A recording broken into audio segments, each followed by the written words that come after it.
Dans cette pièce, moi, je ferai attention à ça et à ça et à ça concernant ma consommation d'électricité, de chauffage, de ventilation, enfin. Et donc, je vais vous distribuer, et vous les verrez, elles sont sur le site, hein, je vais vous distribuer les feuilles. Vous mettez vos remarques au dos ou sur la feuille directement. Et puis alors après, on partagera et on verra s'il manque des choses ou s'il y a des choses qui sont erronées. Des réunions comme celle-ci, les équipes populaires en organisent tout au long de l'année depuis plus de 2 ans en province du Luxembourg. Objectif principal, apprendre aux habitants à analyser leur consommation électrique et à appliquer des trucs et astuces tout simples pour finalement réduire leur facture de chauffage et d'électricité. Pour la haute, utiliser des ampoules économiques parce que souvent on en a quand même besoin pour un petit temps. Ce qui consomme dans la haute, souvent c'est pas le moteur. Il n'est pas question de cours ex cathedra ou de longues soirées d'information, mais plutôt de modules de rencontres et d'échanges avec un partage d'expériences. Au départ, on a fait quelques soirées d'information et puis on a trouvé tout de suite que ça ne rentrait pas tellement dans la logique de mouvements d'éducation permanente comme le nôtre. Et on a voulu jouer sur le long terme. Donc on a proposé des modules, environ 6 à 8 rencontres, où les gens venaient, prenaient leurs mesures chez eux, dans leur situation propre. Et on venait en parler en groupe et on échangeait entre soi sur les bonnes et les mauvaises pratiques, que ce soit pour le chauffage, que ce soit pour l'éclairage. Donc ça a permis aux gens de partager leurs expériences personnelles. Dans un premier temps, c'était changer certaines ampoules que je n'avais pas encore changées, les mettre des ampoules économiques. Et puis après, ça a été des toutes petites choses comme débrancher la SNCO, puisque le transfo est dans l'appareil et pas à l'extérieur, donc le débrancher à chaque fois je ne l'utilise pas. Débrancher en fait tous les appareils que je n'utilise pas en temps normal, même si c'est sur multiprise. Voilà, il y a toujours moyen de bien jouer avec les appareils.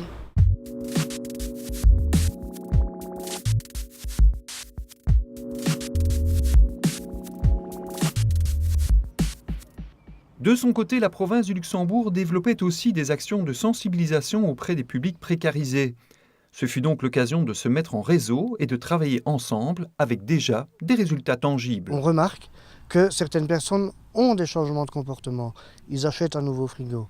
Ils ne mettent plus leur couverture chauffante. Ils règlent correctement leur chauffe-eau électrique. Ça, c'est quelque chose qu'on a vu d'aberrant. Donc les horloges de régulation de chauffe-eau des boileurs électriques sont très mal réglées. À partir du moment où les gens les règlent correctement, ils consommeront la même chose, payeront moins. Des gens installent les fameuses multiprises avec interrupteurs, ils font des économies directement quand c'est bien organisé. Petits essais par petits essais, je pense que les gens commencent à comprendre et que doucement on arrive. On ne va pas économiser 50 000 €, mais on va économiser tout doucement et on va changer les comportements. Ça, moi, j'en suis convaincu. Ajoutons encore que grâce à des aides fédérales, les propriétaires qui le souhaitent peuvent, via une entité locale, contracter des prêts à taux zéro pour des travaux économiseurs d'énergie. On a été vite en saturation parce qu'on était demandé partout. Et donc on s'est dit, tiens, pourquoi pas au sein des communes, par l'intermédiaire des CPS, pouvoir sensibiliser des assistants sociaux à pouvoir faire aussi cette même démarche auprès de leurs usagers. Donc on a mis en place alors là une formation beaucoup plus complète où on essaye que les CPS soient présents. On a fait déjà 2 formations. La première formation, 18 CPS avaient répondu présent. C'était assez important sur 44 communes. Et ça nous a permis de faire des petits, puisque dans les CPS concernés, on a eu l'occasion de créer des groupes d'usagers, mais aussi de personnes, de monsieur tout le monde dans les communes, qui sont venus suivre le même type de module, mais alors réalisé par des animateurs du CPS. Beaucoup de choses que je ne comprenais pas parce qu'au début, quand j'avais une location, je ne m'occupais pas des factures en fait. Tout était compris avec le loyer. Donc, ce qui fait que quand j'ai déménagé, j'étais obligée de maintenant m'occuper des factures et tout. Donc, je ne savais même pas ce que c'est que l'index, je savais le compteur, mais je ne savais pas comment faire pour regarder les numéros de l'index. Tu relèves à la fin du mois de juillet la consommation et tu vérifies si tu ne dépasses pas le 148. Le cycle qui est proposé ici aide les personnes nouvellement arrivantes à mieux s'intégrer, à s'intégrer plus facilement, parce qu'elles sont confrontées tout le temps à des difficultés dès qu'elles reçoivent des documents par rapport à l'énergie ou par rapport au logement. Ils ont été très preneurs par cette partie de l'animation parce qu'ils sont devenus enfin acteurs de ce qui leur arrivait.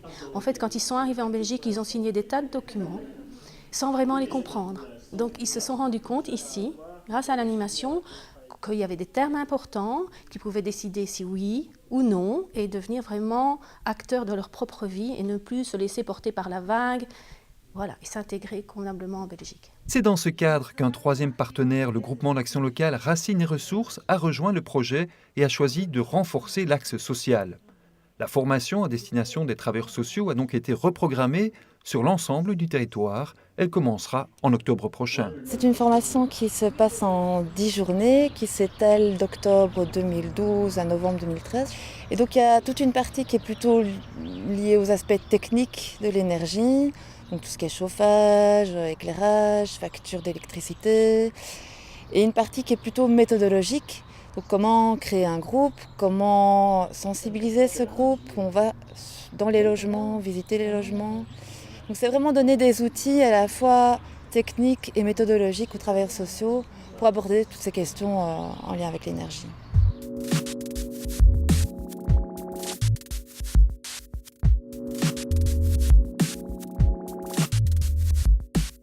Donc si vous devez racheter un électro, toujours A, A plus. Au CPAS de l'église, où une coordinatrice énergie a suivi la formation, les réunions énergie se poursuivent depuis près d'1 an. Au menu de celle du jour, encodage des consommations, jeux de société liés aux énergies bien sûr, petits cadeaux et petites tasses de café. Aujourd'hui c'est la dernière pour l'année scolaire on va dire, puisque ça fonctionne un peu comme ça. Et on espère vraiment recommencer au mois d'octobre avec de nouvelles personnes, et si les anciennes veulent toujours venir, elles sont toujours les bienvenues, ça il n'y a pas de souci. Parce que ça crée du lien aussi. Ça crée des liens, oui, et on peut, c'est vrai puis les gens apprennent à se connaître, ils sont dans la même commune, c'est sympathique, c'est convivial, oui.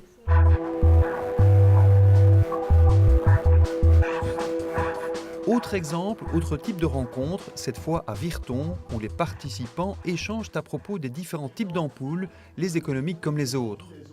Dans le groupe, on compare les modèles, on argumente et on fait son choix. Ici aussi, l'animatrice a suivi la formation destinée aux travailleurs sociaux. En plus des séances de groupe, elle propose aux membres des visites à domicile. On se rend vraiment sur place, au logement de la personne, et on regarde plusieurs choses. Donc on regarde déjà au niveau de l'enveloppe du bâtiment, donc voir si la maison ou l'appartement est bien isolé ou pas. On va regarder aussi ce que la personne a comme système de chauffage ou de production d'eau chaude sanitaire. Et troisième chose, on va questionner les personnes aussi par rapport à leur comportement, donc en matière d'énergie. Et à partir de là, en fait, on peut leur donner des conseils qui sont personnalisés. Donc ça peut être soit des conseils vraiment de comportement, donc ce qu'on appelle l'utilisation rationnelle de l'énergie, donc éteindre les chauffages quand on part, fermer les tentures, etc.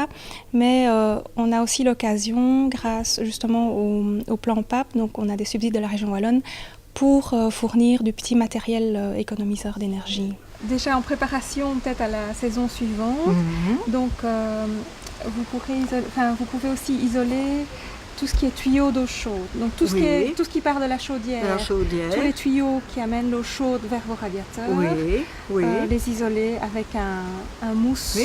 Oui, donc ça je peux vous fournir. Ou alors demander à votre propriétaire. Au-delà de cette sensibilisation à une consommation responsable des énergies, les équipes populaires ont voulu pousser la démarche un peu plus loin et travailler précisément sur la problématique du logement. C'est bien de dire aux gens d'essayer de faire des économies d'électricité, de chauffage, mais quand on a une location avec un toit mal isolé, quand on est dans une passoire énergétique, entre guillemets, ce qui est le cas généralement de gens qui louent à faible loyer, il se pose aussi tout de suite la question, quel est le parc locatif qui existe ici en Belgique ?